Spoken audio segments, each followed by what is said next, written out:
Hi, Fatma. How are you doing? I'm great. How are you? Very well. Thank you very much. Please have a seat. So before we jump into the questions, I'd like to just remind that to the audience who's online that you can log into sli.do, use the code DX21, and you can start sending us your comments. So Fatma, my first question to you is, describe the digital opportunity your brand identified with the client before the project initiated. Well, I mean, it was a holistic campaign, so it wasn't specifically a digital opportunity that we identified. We had the objective, as mentioned in the video, of changing the positioning of Cadbury from special moments to everyday moments. And then as we dug deeper into that, we realized that everyday moments, what a company's everyday moments or what's the unique interest amongst our target audience was music. But again, music is very, very varied, right? There's different types of music. Somebody might like Sufi ghazals, while somebody else might like, pop or rap. And so we very quickly realized that the opportunity within digital was exactly that we could customize our message of everyday moments and deliver a customized message based on the kind of music that people were consuming. So whether you were listening to Sufi music or sad music or happy music or rap music, all of that could be tied in intricately with Cadbury's message of everyday moments. That's amazing. So what was the biggest challenge your brand experienced while you were implementing this digital idea? I think when it comes to challenge, I'd say the biggest hurdle initially would have been for us to think, okay, if we're going to customize this message to the different types of music that people listen to, what kind of heavy lifting are we going to have to do on the creative end, right? We'd possibly end up spending millions and millions of dollars or rupees on creative just to customize the message for each specific type of song or each specific type of genre of music. But luckily, as per the video that we saw, YouTube offers us a tool that allowed us to kind of deliver those 90,000 placements at scale without having to do any creative heavy lifting. There's a tool that allows us to deliver different combinations and permutations of video plus caption and target that to the consumer. So I think the challenge initially was the mindset, basically, where we had to overcome the thought that we're going to have to spend a lot on creative development when really we didn't have to do that at all. That's great. So every business basically does these campaigns to, increase profitability and to sort of, up their sales and up their revenues. So how has the digital transformation, the businesses and benefit it has generated for the brand Cadbury? Well, I mean, as you saw in the video as well, we saw 10% growth year on year for this specific campaign, and that was remarkable considering that the chocolate category, one, is cluttered. Two, it has a very short time frame that it's active in. It's during the winter months. And within that time frame to deliver results of 10% growth year on year was phenomenal for us. That's amazing. So what do you think is the USP for a digital journey? And I think how other organizations must understand from your story, what is the key takeaway that they get out of it? There's a couple of key takeaways. I would say, first of all, the first one would be that digital needs to be a part of your holistic strategy. So often, I think digital specialists get into the mindset, or marketers get into the mindset of, oh, we need to have a digital strategy. Yes, you need to have a digital strategy, but it needs to be part of your holistic marketing strategy. It fits into that. And digital really does play a role across the marketing funnel. It's not something specific only to the lower funnel or the upper funnel. The way digital has evolved, there's tools available to us and there's techniques and tactics available to us to use digital for awareness, for consideration, for engagement, right down to a conversion. And I think one of the biggest things that we can learn, or that I would hope that you learn from a case study like Cadbury, is that we did really use digital and we played to its strengths. So we had awareness tactics within the campaign where we had pre-roll running to drive awareness, which is the 30-second TVC that we had. That ran on TV and it ran on digital, but then we went a step further and leveraged digital to its strength of customization and personalization. So using the data that we had at our fingertips to deliver a customized experience to our consumers. So we made sure that we were using each stage of the funnel and using the relevant tactics throughout that. So one of the things I would say that I hope people take away is that digital doesn't fit into just one step of the funnel or the marketing funnel. It actually has a role to play across the board. Wow, that's amazing. So what message would you give to the cross-industry business professionals who are trying to, up their game in the digital marketing area? I'd say, like I said earlier, it needs to be, you need to think of digital as an integral part of your marketing strategy. And really, I would say, we need to stop because we so often get into the mindset like I have a mass product. My audience is everybody. For example, there's lots of telcos in the audience over here. And I'm assuming your target would be anybody who can have a cell phone or have a SIM card. So anybody over 18 years old. So very often we get into that mindset of, well, if I'm targeting everybody, that means that you cater to the lowest common denominator. When really, what digital offers us with all of the data is the ability to reach out to all of those people, but in a customized way. So rather than doing a one-size-fits-all approach where you have one message unified and delivered to everybody in your target audience, segment your audience. You can take everybody who's 18 plus and group them into specific interests and deliver a message customized to them based on those interests in order to connect with them in a deeper manner. And I promise you, your results will speak for themselves when you do something like that. I'm sure if we'd taken our 30-second spot, put it online, and that was the only thing we did, I'm sure we'd see some gains in terms of our sales results. But just because we took that extra step and segmented our audience, we were able to deliver the kind of growth that we did. Okay. So obviously you're here sharing a lot of knowledge with us, and obviously you want us to learn a few things from it. So what are the key messages that you would want the audience to take with them to remember when they leave this, forum? I would say the key messages are literally one, digital needs to be part of your holistic marketing strategy. That's number one. Number two, mass appeal brands can segment consumers as well, and you should.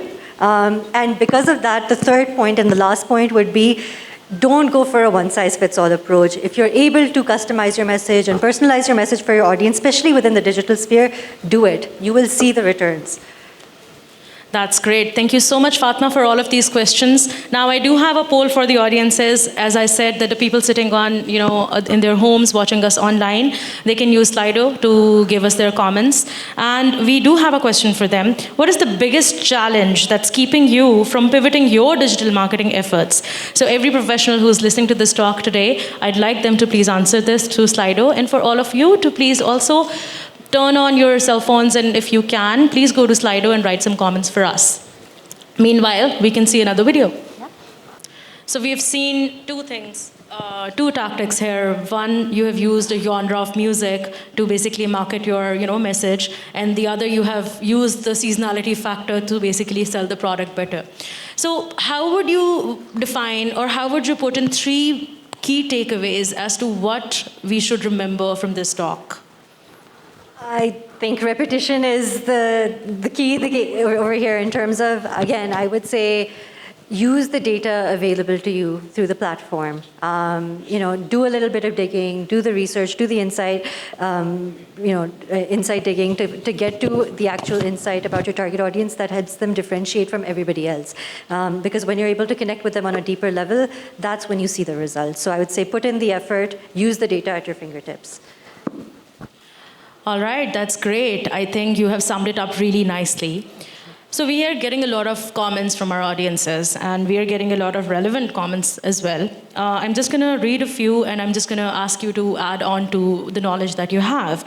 So a few people are saying that the knowledge that you have given today is very, very relevant, and they are learning from digital experiences. But there's one comment that says consumer perceptions. So what do you have to say about consumer perceptions in digital marketing? Can you elaborate that a little bit more? What do you mean by consumer? Actually, that's all they have said over here. Okay.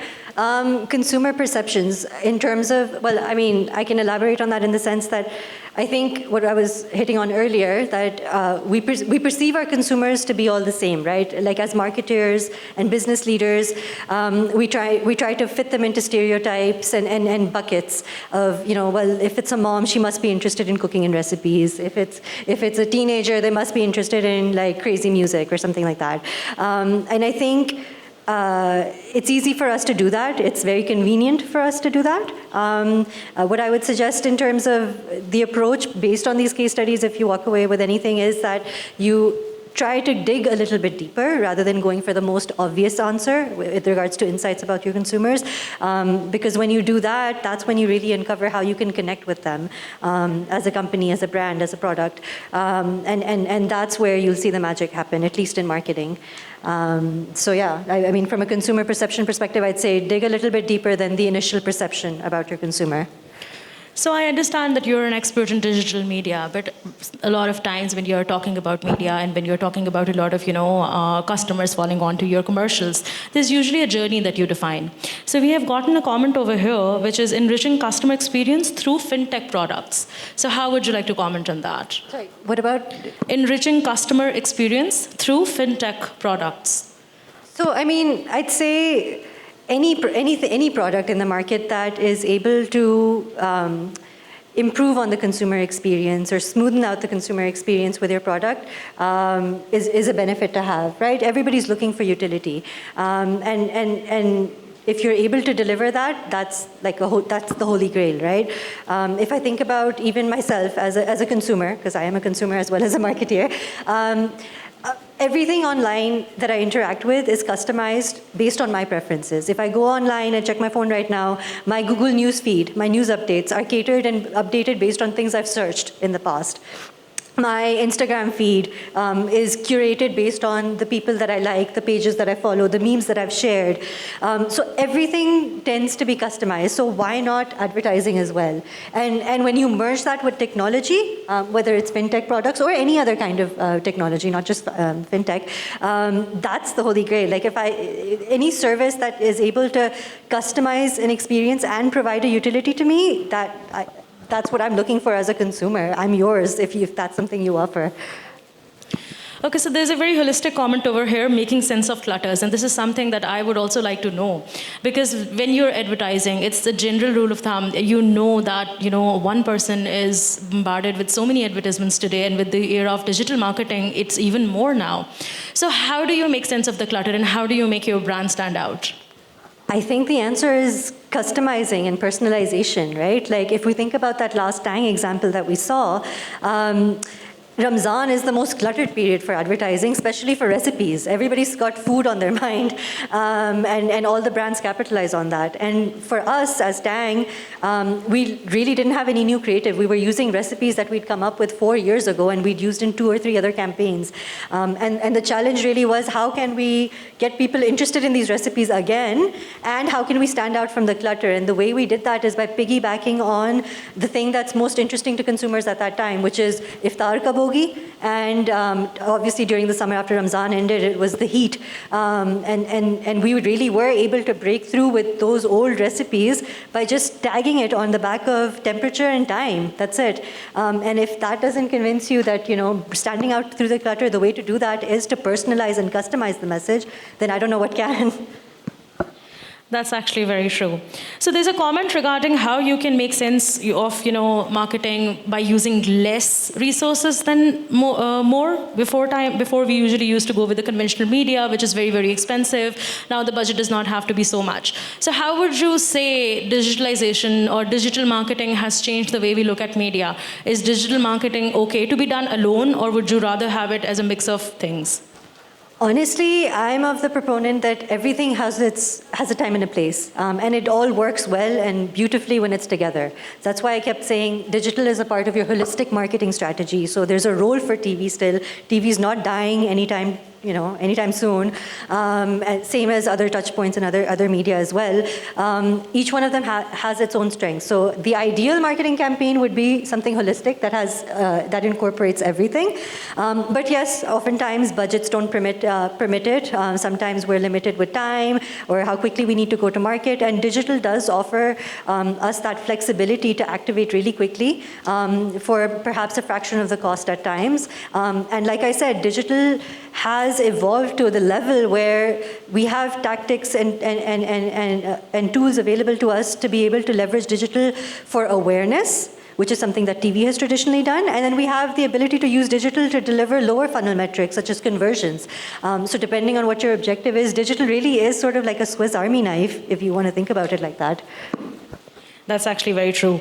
So in the olden days, we used to conduct researches. I am calling it the olden days, although it is not. But still, for TV and radio and print and all of those times, we used to conduct researches to understand customer segments and to basically, see what kind of target audience we should be showing our commercials to. But at this point in time, I think there's a lot of research opportunity given within, the digital arena. So how would you say it has made our jobs easier, or it has made us, it has made us things a little more convenient than before? Definitely. I think the biggest advantage has been with digital now, you get an instant real-time read in terms of how your creative is performing, what your audience is doing, where before in the olden times, which still happens, it would take us some time to find a focus group, do the research, get the analysis, and then be able to take decisions off of that. Now you can take decisions almost instantaneously as you're live. So I think having that feedback loop in such a short frame of time is the biggest advantage, I'd say, to us to pivot if we need to. And we've done that. We've changed our campaigns, we've changed our tactics and approaches based on the feedback that we've been getting in real time with our messaging.